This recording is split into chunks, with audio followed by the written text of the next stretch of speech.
Isaías 53 diz: quem deu crédito à nossa pregação e quem se manifestou o braço do Senhor, ele foi moído pelas nossas iniquidades, e o castigo que nos traz a paz estava sobre ele, e sobre as suas pisaduras nós fomos sarados.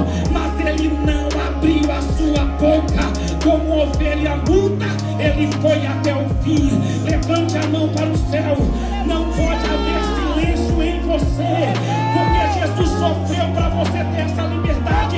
Para os pastores está, o pregador está ministrando.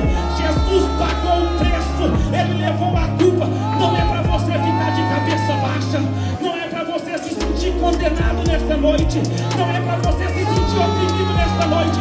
Receba sangue na tua vida aí nesta noite. Receba